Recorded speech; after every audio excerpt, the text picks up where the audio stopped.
បាទសូមគោរពជម្រាបសួរពុកម៉ែបងប្អូន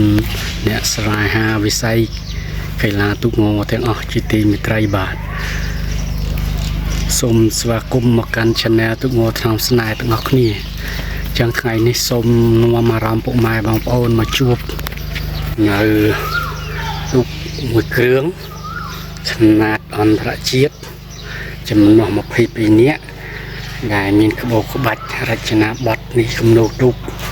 ដ៏ល្អប្រណិតទូកនេះគឺមានប្រនាមថាស្រីសបណ្ឌីបារមីពោះវែកស្ថិតនៅវត្តបណ្ឌី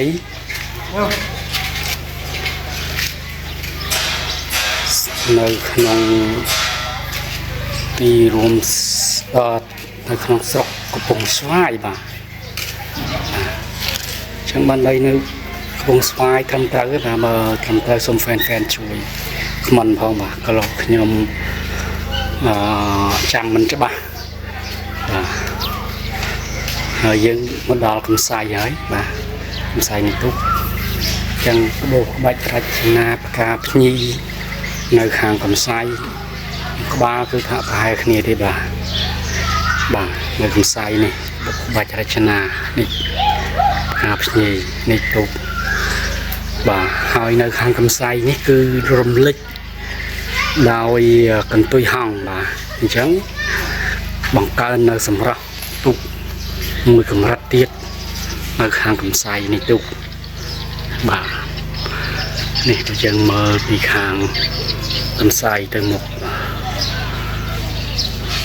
អញ្ចឹងខាងនេះក៏រចនាបថមិនខុសគ្នាដែរបាទគឺមានផ្កាមានភ្ញីអីស្រស់ស្អាតហើយខ្ញុំបាទនឹង review ជូនពុកម៉ែបងប្អូននៅផ្នែកខាងក្នុងនៃទូកបាទនេះគឺវាផ្នែកខាងក្នុងនៃទូកបាទ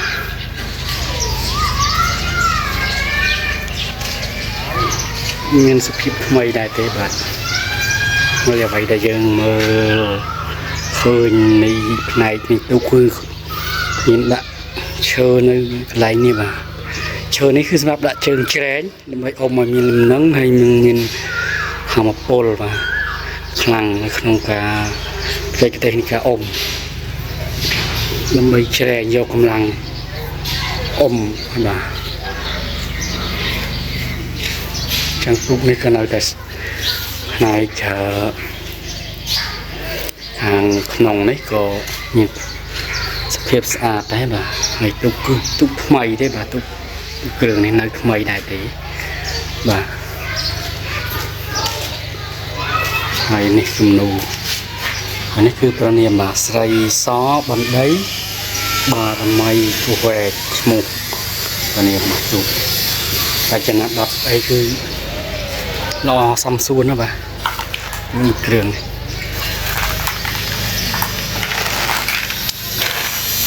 បាទហើយនេះគឺជារូបទេពធីតាដែលគង់លើ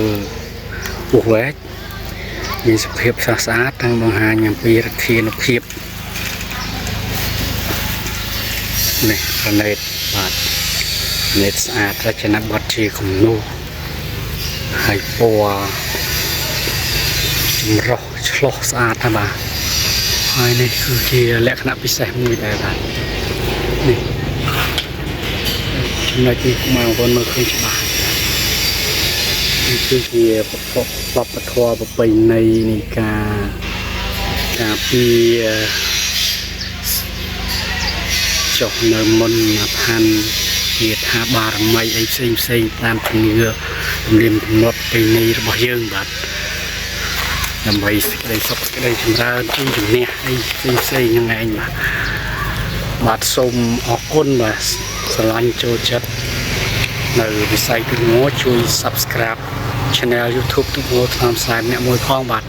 ដើម្បីទទួលបាននៅវីដេអូស្ដីអំពីទូកងបន្តទៀតបាទសូមអរគុណសូមជម្រាបលា